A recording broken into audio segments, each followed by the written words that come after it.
ಮನ್ರೇಗಾ ಯೋಜನೆ ಬದಲಾವಣೆಗೆ ರಾಜ್ಯ ಕಾಂಗ್ರೆಸ್ ವಿರೋಧ ವ್ಯಕ್ತಪಡಿಸ್ತಾ ಇದೆ. ಕೇಂದ್ರದ ನಡೆ ಖಂಡಿಸಿ ಸಿಎಂ ಸಿದ್ದರಾಮಯ್ಯ ಸುದ್ದಿಗೋಷ್ಠಿ ನಡೆಸಿ ಪಂಚವಾರ್ಷಿಕ ಯೋಜನೆಯನ್ನ ಈ ಒಂದು ನೀತಿ ಆಯೋಗ ಅಂತ ಮಾಡಿದ್ರು. ಈ ರೀತಿ ದೇಶದ ಪ್ರಗತಿಗೆ ಮಾಡಿದ ಯೋಜನೆ ಬುಡಮೇಲು ಮಾಡಿಬಿಟ್ಟಿದ್ದಾರೆ.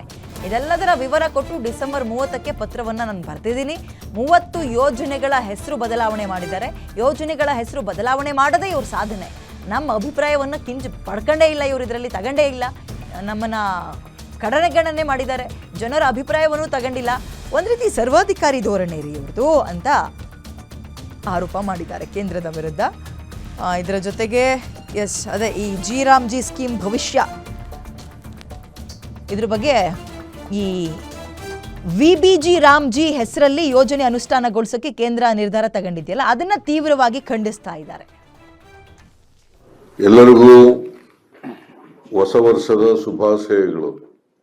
ಇವತ್ತು 3ನೇ ತಾರೀಕು, ಆದರೂ ನಿಮ್ಮೆಲ್ಲರಿಗೂ ಹೊಸ ವರ್ಷದ ಶುಭಾಶಯಗಳನ್ನು ಕೋರ್ಲಿಕ್ಕೆ ಬಯಸ್ತಾ ಇದ್ದೇನೆ. ನಿನ್ನೆ ಸಚಿವ ಸಂಪುಟದ ಸಭೆ ನಡೆಯಿತು. ಸಚಿವ ಸಂಪುಟದ ಸಭೆಯಲ್ಲಿ ಈ ಮನ್ರೇಗಾ ಬಗ್ಗೆ ಚರ್ಚೆ ಮಾಡೋದು. ಮಹಾತ್ಮ ಗಾಂಧಿ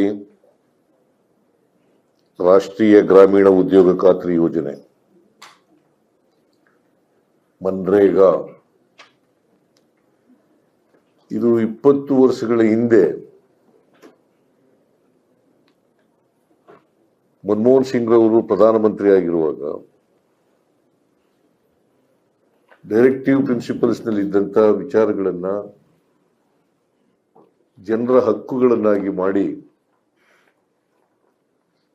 ಅನೇಕ ಮೂಲಭೂತ ಸಮಸ್ಯೆಗಳಿಗೆ ಪರಿಹಾರ ಕೊಡ್ತಕ್ಕಂಥ ಪ್ರಯತ್ನವನ್ನ ಮಾಡಿದರು. Right to education, right to food, right to information, right to work, right to forest dwellers. ಹೀಗೆ